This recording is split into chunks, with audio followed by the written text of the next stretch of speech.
Hello guys, मेरे channel पे आप सभी का स्वागत है। आज मैं आपको एक्सप्लेन करने जा रही हूँ 1989 में स्टीफन किंग की लिखी हुई एक नोवेल द डार्क हाफ को। तो आइए शुरू करते हैं नोवेल की कहानी को। नोवेल की शुरुआत 1960 में होती है, जहाँ हमको बताया जाता है एक 11 साल के बच्चे के बारे में जिसका नाम है थर्ड। वो अपने मम्मी और पापा के साथ रहते हैं।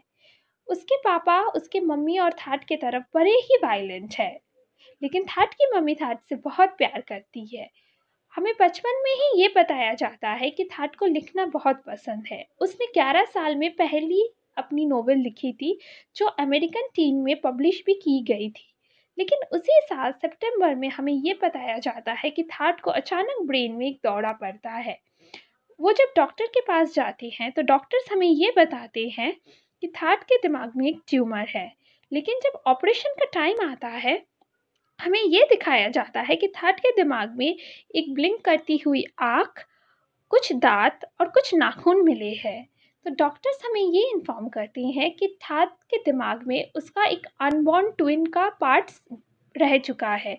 ये फिनोमिनन हमें तब बताया जाता है जब थर्ड की मॉम थर्ड और उसकी किसी भाई बहन से प्रेग्नेंट थी, लेकिन वो दूसरा फीटस बॉर्न नहीं हुआ, लेकिन उसके कुछ पार्ट्स थर्ड्स के दिमाग में रह गए जो अभी फिर से ग्रो होने लगे हैं। डॉक्टर सक्सेसफुली उस पार्ट्स को निकाल देते हैं थर्ड के ब्रेन से और अभी थर्ड फिर से लिख सकता है। अभी हमें ये दिखाया जाता है कि थर्ड बड़े हो चुके हैं, उनकी शादी हो चुकी है, उनकी पत्नी का नाम एलिजाबेथ है और उनके दो छोटे छोटे ट्विन बच्चे हैं जिनका नाम है एक विलियम और वेंटी। थर्ड अभी एक लेखक है और हमें ये दिखाया जाता है कि उनका पेन नेम भी है जिसका नाम है जॉर्ज स्टार्क। जॉर्ज स्टार्क के नाम के अंडर थर्ड अपनी नॉवेल्स लिखा करते थे और वो सारी नॉवेल्स स्लैशर और मर्डर्स के बारे में थी, जो जॉर्ज स्टार्क जिस नॉवेल में किलर हुआ करते थे। थर्ड इस नाम को अभी दबा चुके हैं। वो इस नाम को अभी और लिखना नहीं चाहती। थर्ड चाहते हैं कि जॉर्ज स्टार्क का नामो निशान उसकी ज़िंदगी से मिट जाए, क्योंकि जब थर्ड जॉर्ज स्टार्क के बारे में लिखा करते थे तो थर्ड बहुत ज़्यादा ड्रिंकिंग और स्मोकिंग करते थे, जिसके जिसके कारण उनकी फैमिली लाइफ बहुत ही बिगड़ चुकी है। तो थर्ड सभी पब्लिक को आके बताते हैं कि उनका नाम, जिस नाम के अंडर वो लिखते थे जॉर्ज स्टार्क, वो अभी और यूज़ नहीं करेंगे वो, और वो उन्हें अपने पुराने समर हाउस के सामने ही एक ग्रेवयार्ड में बरी कर देते हैं।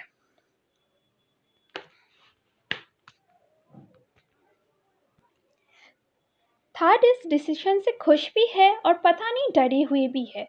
उन्हें पता नहीं, ऐसा लग रहा है कि जॉर्ज स्टार्क इस बात से खुश नहीं होंगे।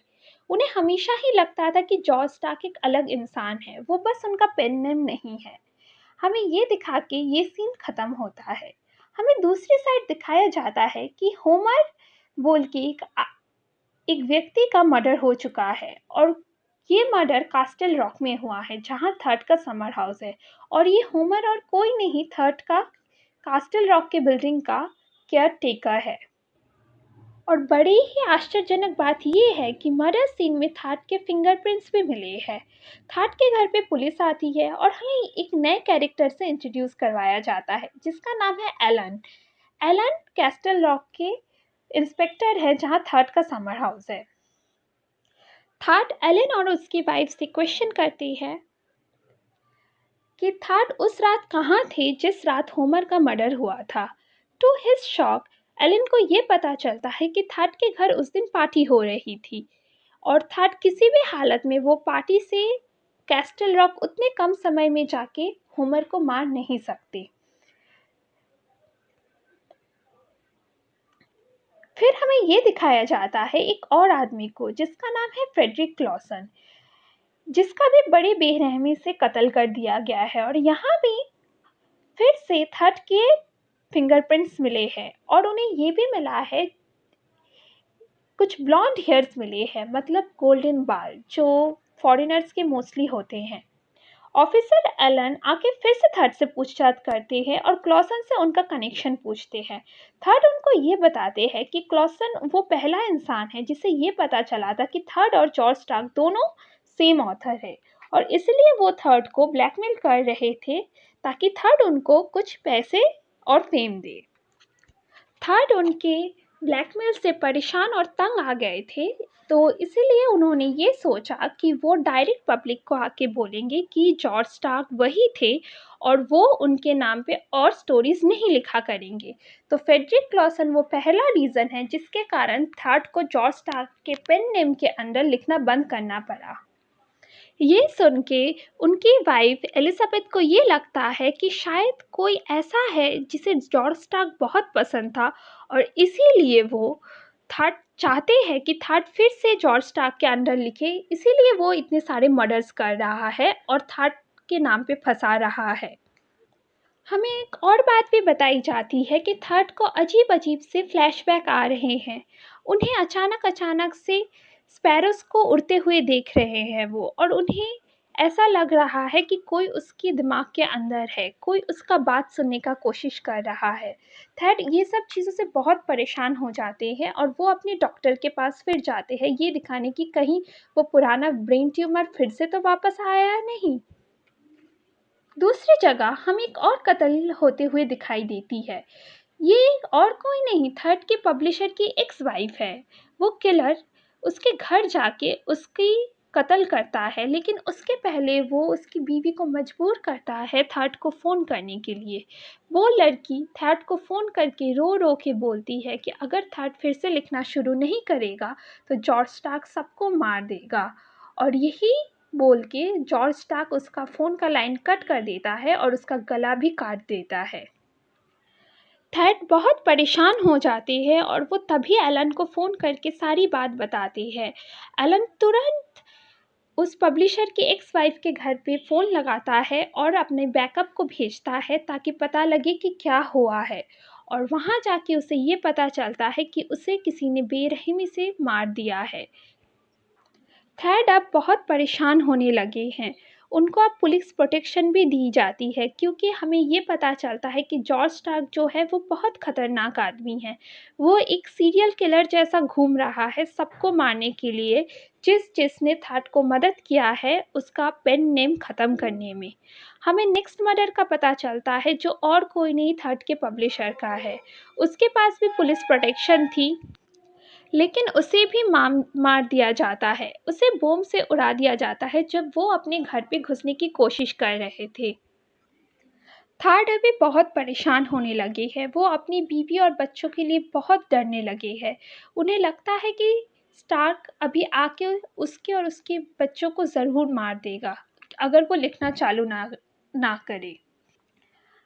हमें दूसरी जगह फिर से एक मर्डर की न्यूज़ मिलती है, जहाँ उस कैमरामैन को मारा गया था जो उस दिन थर्ड के वहाँ था जब जॉर्ज स्टार्क को दफन कर रहा था थर्ड, वो कैस्टल रॉक पे। उसको भी उसके अपार्टमेंट के बाहर बेरहमी से काट काट के मार दिया गया, और 2 पुलिस ऑफिसर्स की भी मौत हो गई उसको बचाने में।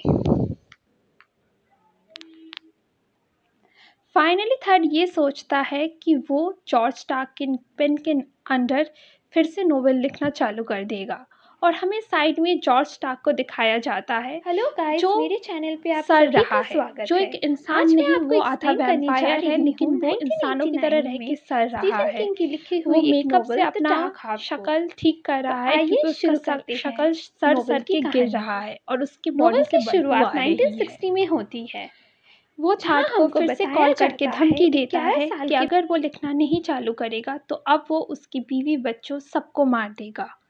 थर्ड परेशान होकर अपनी यूनिवर्सिटी में जाता है, जहाँ से वो सोचता है कि वो जॉर्ज स्टार्क को फ़ोन करेगा और कहेगा कि वो कभी नहीं लिखेगा उसके नाम पे, और उसे ये पता है कि अगर वो लिखना बंद कर देगा तो वो मर जाएगा, और यही थर्ड चाहता है। पर हमें ये दिखाई देता है कि जॉर्ज स्टार्क ऑलरेडी उसके घर पहुंच चुका है। उसने पुलिस प्रोटेक्शन में 2 पुलिस को मार भी दिया है और उसकी बीवी और बच्चों को कैप्चर भी कर लिया है। वो उसकी बीवी और बच्चों को धमका के कैस्टल रॉक के थर्ड के समर हाउस में लेके जाता है और वहाँ से थर्ड को बोलता है कि उसे यहाँ आके एक नोवेल लिखना होगा, वरना वो सबको मार देगा। पहले थाट की इन बातों पे ऑफिसर अलान और उसकी बीवी किसी को भरोसा नहीं हो रहा था, लेकिन अभी उन दोनों को भी थोड़ा थोड़ा भरोसा होने लगा है। इसलिए अलान भी उसके कैस्टल रॉक वाले घर में जाता है, जहाँ वो पहली बार जॉर्ज स्टार्क से मिलता है और वो उसे देख के डर जाता है। जॉर्ज स्टार्क उसे कहता है कि वो अपनी गन फेंक दे, वरना सब मारे जाएंगे यहाँ, और हम सब थाट का वेट कर रहे हैं। वो जैसे ही लिखना शुरू कर देगा, मैं यहाँ से चला जाऊँगा। लेकिन हमें ये भी दिखाया जाता है कि अगर थाट फिर से जॉर्ज स्टार्क के नाम से लिखना शुरू कर देगा तो थाट की भी मौत हो जाएगी, क्योंकि थाट की ज़िंदगी अब जॉर्ज स्टार्क की हो जाएगी। और अभी थाट जब वापस आता है कैस्टल रॉक पे, हमें ये दिखाया जाता है कि जॉर्ज स्टार्क थाट का वो ट्विन है जो बचपन में उसकी मॉम के गर्भ में मर चुका था। स्टार्क बिल्कुल थाट जैसा ही दिखता है, दोनों की आँखें, दोनों का मैनरिज्म सब कुछ सेम है। दोनों एक ही पार्ट है, जैसे एक ही इंसान के दो पार्ट हो। जॉर्ज थाट को बोलता है कि यही उसका मौका है, अगर वो लिखना चालू करेगा तभी स्टार्क उसकी फैमिली को छोड़ेगा। थाट और कोई उपाय ना देख के वो स्टार्क को लेके अपने लिखने की जगह पे लेके जाता है, लाइब्रेरी पे। लेकिन वहीं उसको एक चीज़ याद आती है कि बचपन में भी उसने स्टार्क को मारा था। जब वो उसके ब्रेन में था, जब उसका ऑपरेशन हुआ था, स्टार्क के सारे पार्ट्स निकल गए थे। और अगर थाट ने फिर से लिखना चालू कर दिया तो उसकी ज़िंदगी जॉर्ज स्टार्क को मिल जाएगी और वो सड़ने लगेगा और जॉर्ज ज़िंदा होने। वो यहाँ से किसी भी हालत में ज़िंदा नहीं बच सकता और वो ना ही अपनी बीवी और बच्चों को बचा पाएगा ऐसे। तभी उसे अपनी कोवर्कर की बात याद आती है, स्पैरोज़ के बारे में। स्पैरोज़ का एक माइथोलॉजी यूज़ किया गया है इस नोवेल में, जिसमें ये दिखाया जाता है कि sparrows bring back dead to their land. मतलब वो जो लोग मर चुके हैं उनको गाइड करते हैं अपनी जगह जाने के लिए। इसीलिए थाट स्पैरोज़ को अपनी मन की शक्ति से बुलाता है और ज़ोर से एक विसल बजाता है, जिससे होता ये है कि सारे स्पैरोज़ आके थाट को कुट-कुट के खा लेते हैं और उसको ख़त्म कर देते हैं। उसको उड़ा के फिर से लेके जाते हैं जहाँ वो बिलॉन्ग करता है, जहाँ वो रहेगा। तो हमें मूवी की एंडिंग में या नोवेल की एंडिंग में ये दिखाया जाता है कि स्पैरोज़ स्टार्क को मार-मार के लेके जा रहे हैं और वो घर भी टूटने लगा है, कैस्टल रॉक का समर हाउस, क्योंकि वही जगह थी जहाँ से ये सब कुछ शुरू हुआ है। हमें लास्ट सीन में ये दिखाया जाता है कि ऑफिसर अलान थाट को हेल्प करते हैं वो जगह आग से ब्लास्ट कर देने में, ताकि किसी को कोई सबूत ना मिले, क्योंकि सारे सबूत तो थाट के अगेंस्ट ही थे। और एंडिंग में हमें ये बताया जाता है कि ये डार्क हाफ बार बार ज़िंदा होगा अगर थाट चाहे तो, क्योंकि ये इंसान थाट के दिमाग से ही पैदा हुआ है और थाट चाहे तो बार बार इसे पैदा कर सकता है। और यही नोवेल की एंडिंग होती है। स्टीफन किंग की सारी नोवेल जैसी इसकी एंडिंग भी थोड़ी सी अजीब सी है, क्योंकि कोई सेंस नहीं बनाती कि स्पैरोज़ आके स्टार्क को लेके जाती है, और अगर स्पैरोज़ इतना कुछ कर सकती थी तो उन्होंने पहले क्यों नहीं किया ये। लेकिन ये नोवेल ओवरऑल बहुत ग्राफिक है और बहुत ही वायलेंट है। अगर आपको मेरा एक्सप्लेनेशन पसंद आया है तो subscribe to my channel and hit the bell icon for the latest videos. और आप कमेंट सेक्शन में मुझे सजेस्ट भी कर सकते हैं कि आपको कौन सी नोवेल्स या मूवी